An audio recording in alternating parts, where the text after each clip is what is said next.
Major Garrett is with the Trump campaign in Beaufort, South Carolina. Hey, Major. Hello, how are you? Good. You know, we haven't really heard remarks this direct from President Obama when it comes to the election. It's interesting, though, when you look at that, the president could have sidestepped, answered a different way. He didn't. I mean, he really kind of let loose there. Could there be a political strategy here, Major, in trying to elevate, in a sense, Donald Trump? Oh, yes. I suspect there is a two-leveled political strategy. One, to antagonize Trump supporters to drive up his support. Why? Because the president is calculating if Trump becomes the Republican nominee, whoever the Democratic nominee is likely to win. And the second part of that strategy was giving a general election assessment of what Trump would bring to the table, strengths and weaknesses as a potential commander-in-chief. Strengths, celebrity, reality TV stardom, and an ability to promote oneself. Weaknesses, all the things we just heard the president outline, are fundamental to the job of commander-in-chief. So what you heard is the president knowing his criticism of Trump will antagonize Trump supporters, make them more likely to turn out. So he's baiting them, okay, for a very direct political reason. So Trump wins, or as Trump is more likely to win. Because the Republicans and what they decide is not something the president is trying to encourage. President Obama is not a supporter of the Republican primary presidential process. If a Republican president was in, they wouldn't be supportive of the Democratic primary presidential process either. It's not an accusation, it's just a political fact. And so it's a two-tiered argument. One, Republicans, I'm going to tell you you're wrong and you're misreading this guy, and all these votes you've cast for Donald Trump are made in error. What's that going to do? Antagonize them. And the second thing is laying the predicate for a general election conversation about Trump. And the president's going to weigh in on that as President of the United States, but also on behalf of whomever the Democrats ultimately nominate, whether it's Hillary Clinton or Bernie Sanders.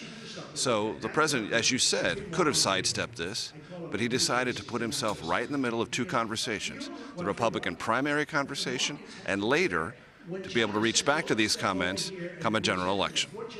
All right, Major, we want to play some sound from the past few days. We've noticed that Marco Rubio and Donald Trump are launching almost identical attacks on Ted Cruz. Take a listen. He's the biggest liar. I've seen some that are much more cunning because you wouldn't catch him. I mean, this guy lies, but he got caught every time. He's lied about my record on Planned Parenthood. He's lied about my position on marriage. He's lied about his own record on immigration. With the Cruz thing, I just wanted to tell you, he's a really bad liar. The difference is you called Senator Cruz a liar. Well, he's lying. He's just making things up. But he's a liar. So he'll go up and he'll absolutely lie. All right, Major, what's behind these similar attacks? So first of all, we had a lot of Cruz is a liar accusations there. Let me just give you the Cruz perspective on all this. Ted Cruz says, look, Donald Trump gets angry when I say to people he once called himself pro-choice. True fact, Donald Trump did. Now he says he's pro-life, but Ted Cruz says, I remind people what Donald Trump used to say about abortion, a very important issue here in South Carolina. Ted Cruz says, I remind people what Donald Trump used to say about universal health care. He was in favor of it. Now Trump wants to appeal Obamacare. There are instances where Ted Cruz points to things that Trump has said in the past that are true. Trump says, I don't believe them now, and that's what matters. On the Rubio allegations, there was an ad that was put together here in South Carolina against Marco Rubio by a group supporting Ted Cruz. It was deemed factually inaccurate by several stations here in South Carolina and pulled down. That's one of Rubio's attacks against Cruz, that this ad simply is untrue. He makes things up. Also, there's a good conversation going on here about Rubio's abortion record. The National Right to Life League has said Cruz has been dishonest about Rubio's position on this. So all of this is getting adjudicated almost hour by hour here in South Carolina.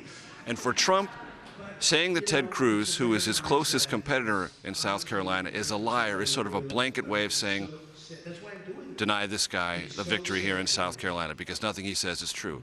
For Rubio, it's a much more long-term argument with Ted Cruz because Rubio is fighting to become the challenger to Donald Trump.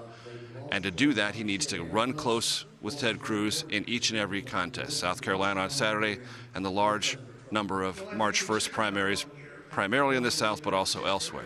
So he also needs to raise questions about Cruz's character and his essential honesty and approach to politics. I will say one other thing, Elaine. Here in South Carolina, they play politics pretty rough. And Cruz's name has popped up in some pretty rough tactics so far this week.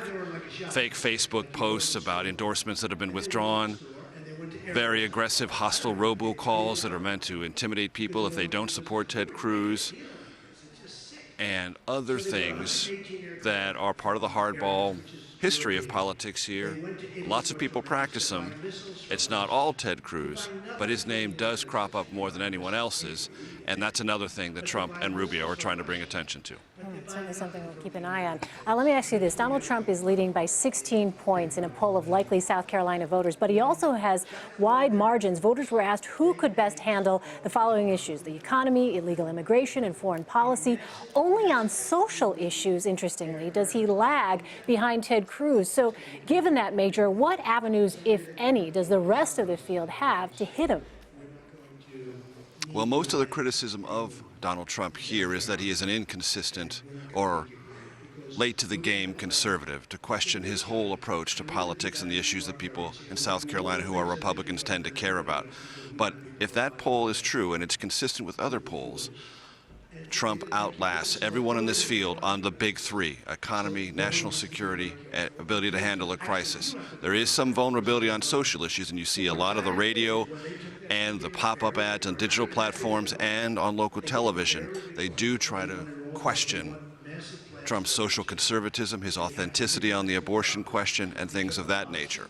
But any campaign will tell you, if you're leading in the polls and you have 3 of the 4 top issues, and you're leading in all 3 of those 4 decisively, you'll take that hand and probably win. And the Trump campaign not only feels very confident about what's going to happen on Saturday, most Republicans I talk to here, not in the Trump camp, also expect Trump to win.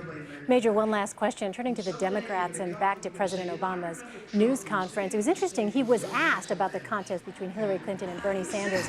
He declined to provide a full-throated endorsement of either. And it was interesting to not see the endorsement there for Hillary Clinton, or at least something more than what he did say. Could part of his hesitancy maybe be because he's thinking if he does, in fact, speak up on behalf of Hillary Clinton, that might boost Bernie Sanders supporters who would point to that and say, aha, that is evidence that Hillary Clinton is the establishment candidate? In this one respect, I do feel sympathy for the president, because every word he says about Bernie Sanders and Hillary Clinton is sifted to its granularly fine powder, down to the last sort of smallest bit of matter. Every word, every intonation, everything he says, because everyone wants to know, who do you support? Presidential neutrality in contested party primaries is a long-standing American tradition. President Obama is not going to break that.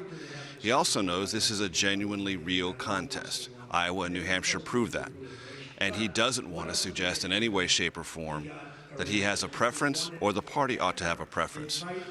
The president knows that Hillary Clinton has a lot of superdelegates within the Democratic Party. Those are sort of the party insiders. They have lined up with Hillary in larger numbers, far larger numbers than Bernie Sanders, but he's going to leave that where it is, not get involved with that, not even comment about that obvious fact, and stay away.